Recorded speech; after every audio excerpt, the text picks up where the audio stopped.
তিনি কোনো দেশের প্রধানমন্ত্রী নন কোনো সামরিক জেনারেল। তার ইশারায় কোনো রকেট বা পারমাণবিক মিসাইল ছোড়া হয় না, অথচ বিশ্বের বাঘা বাঘা রাষ্ট্রপ্রধানরা তাকে দেখলে ভয়ে কাঁপেন। বেইজিং থেকে মস্কো, দিল্লি থেকে ঢাকা, সব দেশের স্বৈরশাসক ও জাতীয়তাবাদীদের রাতের ঘুম উড়িয়ে দেয়া এক রহস্যময় নাম জর্জ সোরস।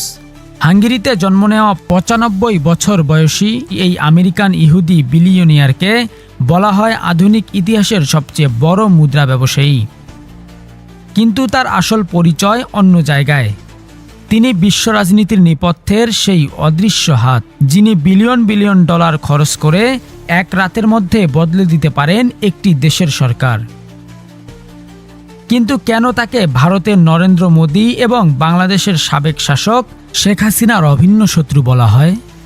দক্ষিণ এশিয়ার দুই ক্ষমতাধর শাসককে গদিচ্যুত করতে পর্দার আড়াল থেকে কেমন ছক কষেছিলেন এই বিলিয়নিয়ার?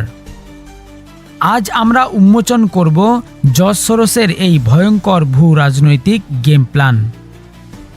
জর্জ সোরসকে বুঝতে হলে প্রথমেই বুঝতে হবে তার দর্শনকে।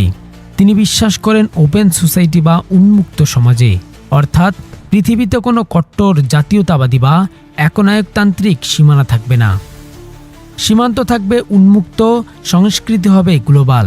আর এই এজেন্ডা বাস্তবায়নের জন্য তিনি গড়ে তুলেছেন ওপেন সোসাইটি ফাউন্ডেশন, যার মাধ্যমে এ পর্যন্ত তিনি বিশ্বজুড়ে প্রায় ৩২ বিলিয়ন ডলার বা ৩,২০,০০০ কোটি টাকারও বেশি অর্থ ঢেলেছেন।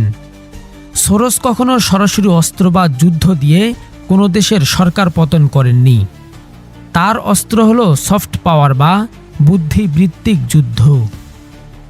কোনো দেশে সুশীল সমাজ, মানবাধিকার সংস্থা, স্বাধীন সংবাদ মাধ্যম এবং তরুণ সমাজকে এনজিওর মাধ্যমে বিপুল ফান্ডিং করে নির্দিষ্ট সরকারের বিরুদ্ধে তীব্র জনমত গড়ে তোলাই তার প্রধান কৌশল। অতীতের ইউক্রেনের অরেঞ্জ রেভলিউশন থেকে শুরু করে ইউরোপের একাধিক দেশে রেজিম চেঞ্জ বা সরকার পতনের পেছনে তার অর্থের যোগান ছিল ওপেন সিক্রেট। ভারতের কট্টর হিন্দুত্ববাদী নেতা নরেন্দ্র মোদীর বিরুদ্ধে জর্জ সোরসের যুদ্ধটি কিন্তু গোপন নয়, একদম অন রেকর্ড। ২০২৩ সালের ওয়ার্ল্ড ইকোনমিক ফোরামের দাভোস সম্মেলনে সোরস সরাসরি ঘোষণা দিয়েছিলেন, আমি ভারতে মোদী সরকারের পতন দেখতে চাই। কিন্তু কেন? সোরসের মতে মোদীর হিন্দুত্ববাদী নীতি ভারতের গণতন্ত্রকে ধ্বংস করেছে। এই ঘটনার ঠিক পরপরই মোদী সরকারকে নাড়িয়ে দিতে মাঠে নামে মার্কিন শর্ট সেলার প্রতিষ্ঠান হিন্ডেনবার্গ রিসার্চ। মোদীর ঘনিষ্ঠ ধনকুবের গৌতম আদানির শেয়ার জালিয়াতির রিপোর্ট প্রকাশ করে রাতারাতি ভারতের স্টক মার্কেটে ধস নামানো হয়।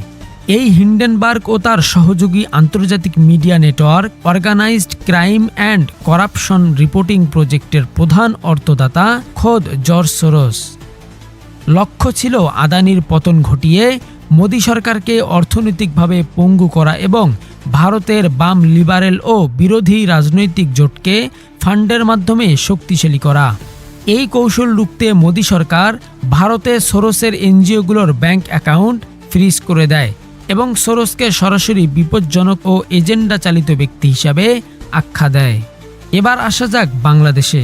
২০২৪ সালের ৫ই আগস্ট শেখ হাসিনার নাটকীয় ও ঐতিহাসিক পতনের পেছনে যে আন্তর্জাতিক লবি কাজ করেছে তার সুতোটি কোথাও যেন গিয়ে মেলে এই জর্জ সোরসের সাথে। রাজনৈতিক বিশ্লেষকদের মতে সোরসের ওপেন সোসাইটি ফাউন্ডেশন গ্রামীণ ব্যাংকের বিভিন্ন প্রজেক্ট এবং মাইক্রো ক্রেডিট মডেলের অন্যতম প্রধান বৈশ্বিক প্রমোটর। হাসিনা সরকারের আমলে যখন ডক্টর ইউনূসের ওপর একের পর এক মামলা দিয়ে তাকে কোণঠাসা করা হচ্ছিল, তখন সোরসের অর্থায়নে পরিচালিত আন্তর্জাতিক মিডিয়া ও মানবাধিকার সংস্থাগুলো হাসিনার বিরুদ্ধে বিশ্বজুড়ে চাপ সৃষ্টি করে। শেখ হাসিনার স্বৈরতান্ত্রিক আমলের গুম, খুন এবং সীমাহীন দুর্নীতির খতিয়ান যারা সাহসের সাথে আন্তর্জাতিক মঞ্চে তুলে ধরেছিলেন, তাদের অনেকের পেছনেই পরোক্ষ বা প্রত্যক্ষভাবে সোরসের ফাউন্ডেশনের অনুদান ছিল। ওয়াশিংটনে হাসিনার ওপর নিষেধাজ্ঞা এবং মার্কিন ভিসা নীতি বাস্তবায়নের পেছনে যে থিঙ্ক ট্যাঙ্কগুলো কাজ করেছে, সোরস ছিলেন তাদের অন্যতম প্রধান অর্থনৈতিক শক্তি।